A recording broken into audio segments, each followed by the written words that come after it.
রমজানের ১২তম দিন, মাগরিবের আর মাত্র ১০ মিনিট বাকি। হঠাৎ মসজিদের ভেতর এক বৃদ্ধ আলেম দাঁড়িয়ে বললেন, আজ এখানে বসে থাকা অনেকের রোজা হয়তো কবুলই হয়নি। পুরো মসজিদ নিস্তব্ধ।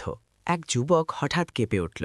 তার মনে পড়ল, আজ দুপুরে রাগের মাথায় সে একজনকে অপমান করেছে। আলেম সাহেব আবার বললেন, রোজা শুধু না খেয়ে থাকা নয়, রোজা হল নিজের নফসকে নিয়ন্ত্রণ করা।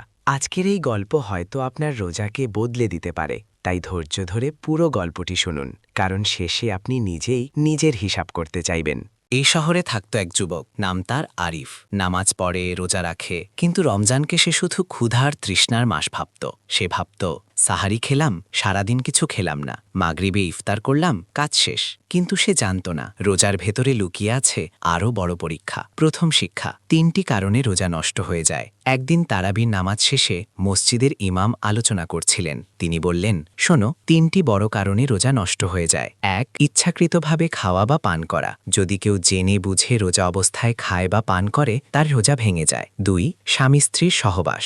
রোজা অবস্থায় এই কাজ করলে রোজা ভেঙে যায় এবং বড় কাফফারা আদায় করতে হয়। ৩, নিজে ইচ্ছা করে বমি করলে রোজা নষ্ট হয়ে যায়। আরিফ মাথা নেড়ে ভাবল, আচ্ছা, এগুলো তো আমি করি না, তাহলে আমার রোজা ঠিক আছে। কিন্তু ইমাম সাহেব থামলেন না। তিনি বললেন, কিন্তু আরও কিছু কাজ আছে যা রোজা ভাঙে না, তবে রোজার সওয়াব নষ্ট করে দেয়। আরিফের বুক ধরফর শুরু হলো।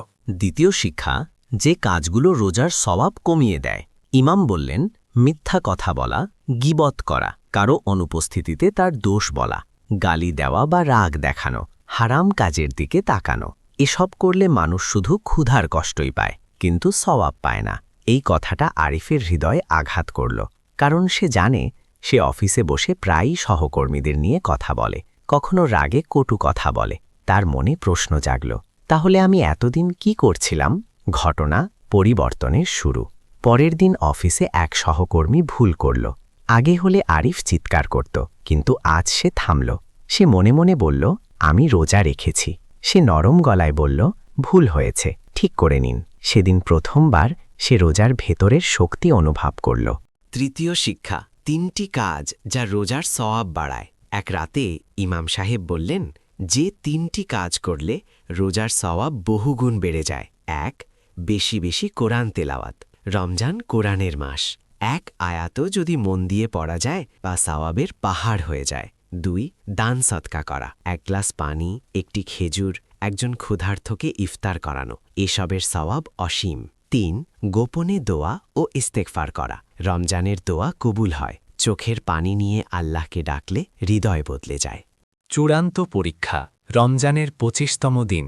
এক বৃদ্ধ ভিক্ষুক মসজিদের সামনে বসে আছে। মানুষ পাশ কাটিয়ে যাচ্ছে। আরিফ থামল। তার পকেটে মাত্র ২০০ টাকা। এই টাকায় সে বাসায় ফল কিনবে ভেবেছিল, কিন্তু সে মনে করল, রোজা শুধু না খেয়ে থাকা নয়। সে পুরো টাকাটা বৃদ্ধের হাতে দিল। বৃদ্ধ কাঁদতে কাঁদতে বললেন, আল্লাহ তোমার রোজা কবুল করুন। এই দোয়া শুনে আরিফের চোখ ভিজে গেল। সে বুঝল, আজ সে শুধু রোজা রাখেনি, আজ সে রোজাকে অনুভব করেছে। আবেগী সমাপ্তি। ঈদের দিন সকালে আরিফ আয়নায় নিজেকে দেখে ভাবল, আমি বদলে গেছি। সে বুঝেছে, রোজা শুধু পেটের ক্ষুধা নয়, রোজা হলো চোখের নিয়ন্ত্রণ, জিহ্বার নিয়ন্ত্রণ, হৃদয়ের পরিশুদ্ধি।